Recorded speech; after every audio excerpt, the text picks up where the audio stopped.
vamos a conversar en unos instantes sobre un tema que ha llamado mucho la atención, a la cual en algún momento unos ministros se han referido y que la verdad para algunos es una tontería gigantesca y para otros podría tener sentido.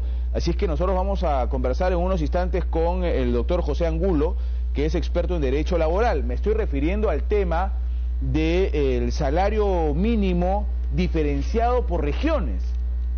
¿Cómo funciona este tema? ¿Cuáles son las especificaciones de este tema? Muchos han dicho, oye, ¿qué sentido tiene esto si lo que se busca es que la base de las empresas sean las que determinen los salarios mínimos y la mayor parte de las bases como oficinas de las empresas están en Lima? ¿Cómo se les va a verificar? Bueno, hay todo un tema con respecto a esto. Usted preste la atención porque si esto en algún momento se aprobase, que es una propuesta soltada, usted podría estar involucrado en este tema. Doctor José Angulo, bienvenido. Gracias por estar acá. Muchas gracias, un gusto estar acá. El gusto es mío. ¿Cómo funciona o cuál es el plan? ¿Cómo lo entiende usted? Explíquenos, por favor, esto del salario mínimo diferenciado. Bueno, hay que comenzar estableciendo un poco un marco antecedente. En los años 60 se estableció un decreto de ley, el 1422-2, en el cual ya establecía que una de las formas de establecer la remuneración mínima vital era diferenciado por regiones y departamentos. Bueno, departamentos en ese tiempo, ¿no? Esto en base mucho en que distintas regiones, en este caso ya poniéndonos acá en la actualidad, distintas ciudades, distintas regiones, no tienen ese alcance igual que en Lima. Por ejemplo, solo para hablar de hace unos años atrás, que se hizo una revisión un poco más en el tema de la libertad, en el caso de Trujillo, estaba hablando de que el 80% se encontraba en un sector de informalidad, dejando en un 20% formal, y este 20%, un 50% en MIPE, que era un régimen que te baja bastante, casi el 50%, casi todos los beneficios sociales. Esto porque la remuneración mínima vital en esos sectores no podía llegar o no podía darse a ese nivel. Al día de hoy se está debatiendo volver, aunque nunca se ha dejado, ni se ha derogado este decreto ley, es decir, sigue vigente. Pero no se ha ejecutado, digamos. No se ha ejecutado y ha cambiado la forma porque con la Constitución del 93 se establecieron nuevos mecanismos, el Consejo Nacional de Trabajo se estableció ya posteriormente y se dejó de lado y se olvidó esta norma que sigue vigente, es decir, se podría actualizar. Pero ahora, por ejemplo, para esta nueva discusión del Consejo Nacional de Trabajo, lo que se va a discutir también, aparte de lo que ha señalado, es hacer diferenciado también por tamaño de empresa. Que la microempresa tenga un valor de remuneración mínima vital, que la pequeña empresa o la mediana empresa se adelante. Esto sumado a las diferenciaciones de regiones que pueden existir. ¿Cómo funciona el tema de la diferenciación por regiones? Esto quiere decir que, por ejemplo, alguien que está, se me ocurre, en Cusco, debería tener un sueldo mínimo diferente que alguien que está en La Libertad o alguien que está en Lima. Sí, y esto en base a dos factores. O sea, al día de hoy, ¿cómo se calcula la remuneración mínima? Se coge dos factores, la productividad y la inflación. Y sobre esto se ve cuánto debería ser la remuneración mínima. Sin embargo, esta fórmula también necesita actualizarse y es algo que Cristian Sánchez... No se respeta. Claro, y es algo que Cristian Sánchez en su momento, como ministro de Trabajo en su momento, quiso actualizar, pero ahí quedó. Se reactivó el Consejo Nacional del Trabajo para actualizar esta fórmula. Sumado a esto está esta diferenciación. Y la idea es que cada departamento, de acuerdo a su productividad y de acuerdo a sus ingresos o inflación, pueda variar la remuneración mínima vital para estos trabajadores. Ahora, inclusive, se está pidiendo de que sea a través de tipo de empresa o tamaño de empresa. Pero esto causa un montón de problemas si es que no está bien reglamentado. Puedes tener, como bien has dicho en la introducción, y me parece correctísimo, la observación que has hecho es que se puede hacer de empresas que son un grupo de empresas y que se subdividen a veces fraudulentamente para poder establecer algunos tipos de empresas más pequeñas para poderlo hacer MIPE y que tenga menos beneficios y acortar los costos laborales. Pero si se busca eso, también tienen del otro que vas a necesitar 3, 4 personas más en recursos humanos para poder establecer los diferentes valores de beneficios en cada tipo de región o en cada empresa distinta que tengas. Ya no va a ser lo mismo tener algo centralizado y una planilla centralizada que necesitará 1 o 2 personas para establecerlo, sino distintas personas porque vas a tener distintas variables por tipo de región, por qué tipo de empresa, por qué tipo de centro de costos, centro de labores.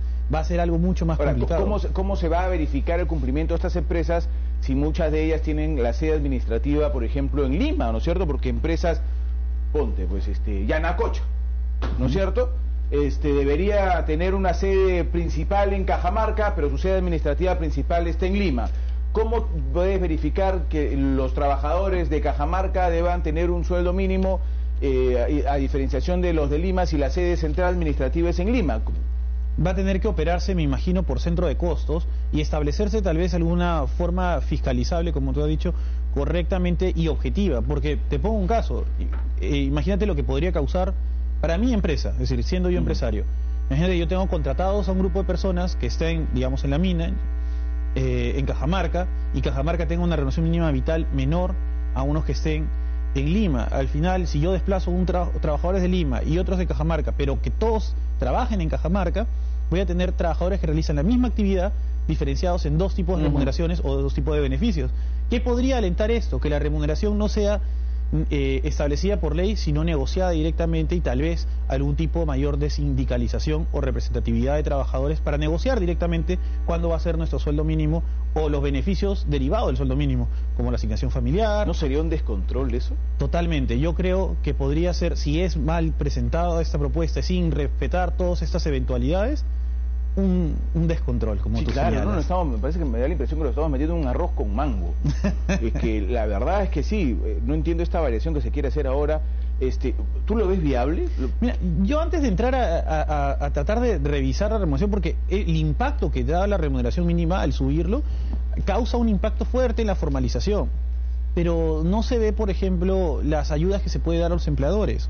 Para poner tu caso, y volviendo al caso de empresa, en mi experiencia, y he visto, yo gracias a Dios tengo la oportunidad de asesorar empresas muy grandes, como también emprendimientos muy pequeños, el gran problema es el tema productivo. A veces hay empresas que por tener una línea productiva que debería hacerlo con 5 personas, ponen 10.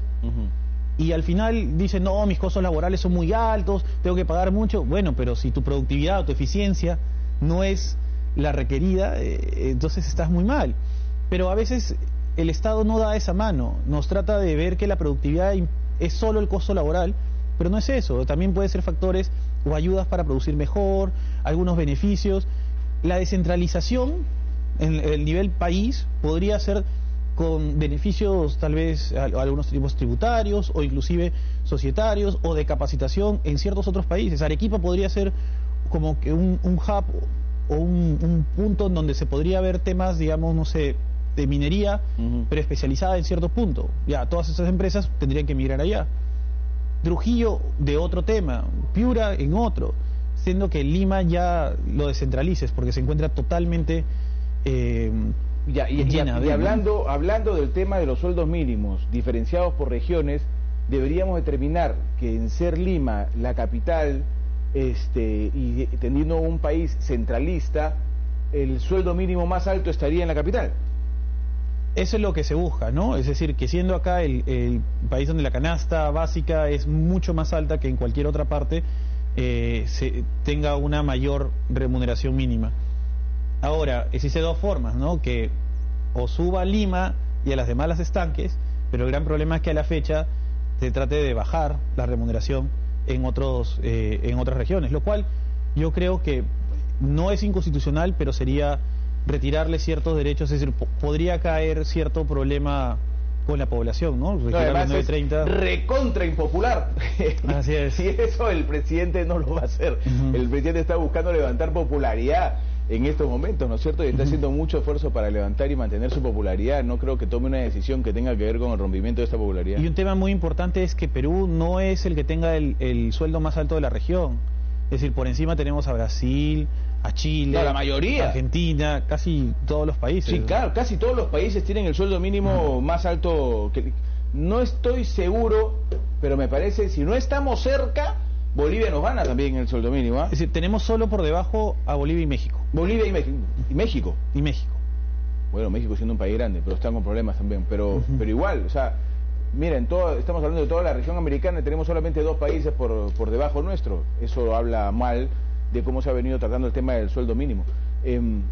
Ahora, para ser claros también, hay 2 puntos que debemos aclarar. Primero, que el sueldo mínimo en nuestro país no abarca a la mayoría de trabajadores por 2 razones. Primero, porque no estamos en el país más formal del mundo, ¿no es cierto? Por el contrario, tenemos un nivel de informalidad muy grande.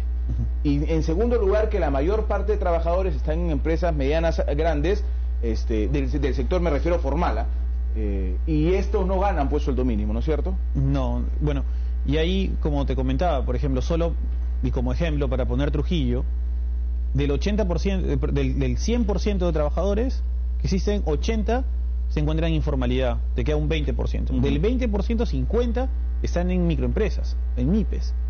Entonces te queda solo un 10% que podría estar ganando todos los beneficios como un régimen general privado, que es el que tenemos, ¿no? El conocido como 728.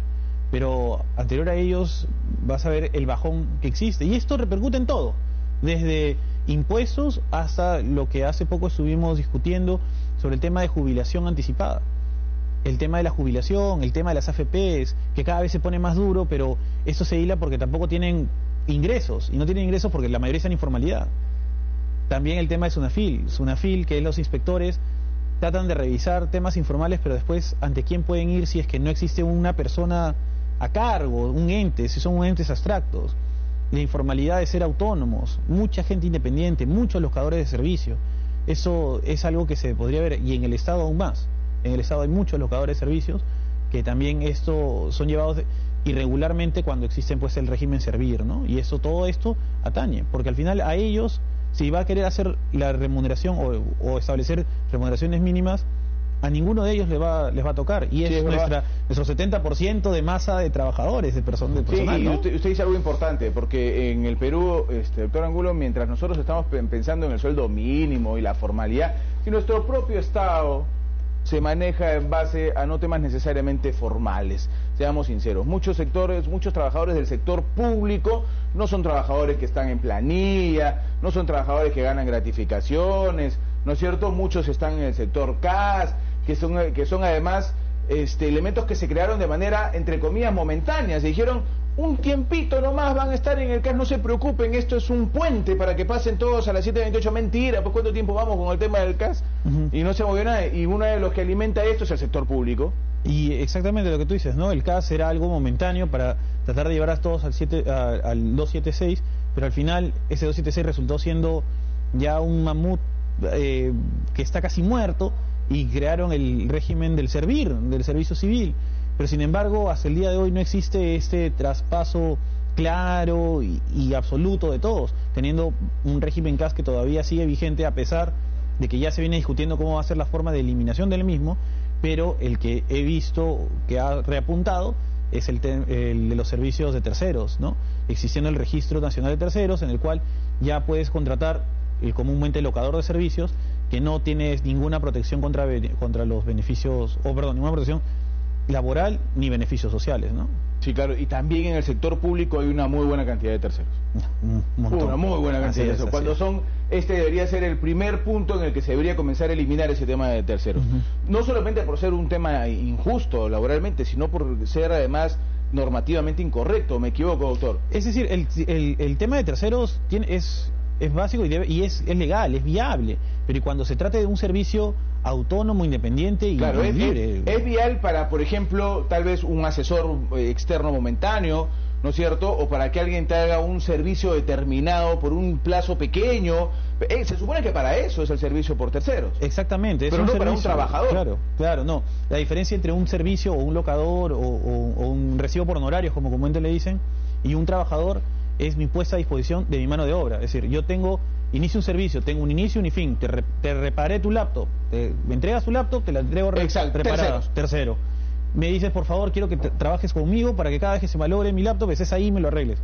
Trabajador. Claro, ya no es tercero, pues. Claro. Pero en el Estado, no solo en el Estado, en el sector privado también, se hace muchísimo este abuso de los terceros, ¿no es cierto? Se hace una mayoría impresionante y todos se hacen lo de la vista gorda. Sí, y más que nada, y como te decía, un tema que he podido yo entender por estar en ambos lados, es que a veces muchos de estos temas vienen por un tema de ignorancia que no es dolosa. Es decir, literalmente muchos trabajadores o muchas empresas no saben realmente cuáles son sus obligaciones ni derechos. No existe una comunicación efectiva. Es decir, hay muchos emprendimientos que no saben que realmente están haciendo las cosas mal, o trabajadores que dicen, no, mejor voy a pasarte recibo por honorarios, así no hay AFP. y cuando realmente dejan de lado o renuncian todos los beneficios laborales o protecciones que deberían tener, ¿no? Es verdad, es verdad. Doctor, muchísimas gracias por ayudarnos a entender este tema. Gracias por haber estado con nosotros al doctor José Angulo, que es un experto en este tema del derecho laboral, del cual hay bastante que conversar, ¿ah? Porque los trabajadores pues son los primeros afectados en el bolsillo, y cuando se les comienza a ver, se les dice sueldo mínimo diferenciado y se les comienza a hacer un montón de cosas, para empezar el trabajador ya no se la cree, ¿no? Pero siempre son temas que hay que empezar a analizar porque tienen que ver con el bolsillo, con el pan de cada día. Señores, a esta hora vamos a ver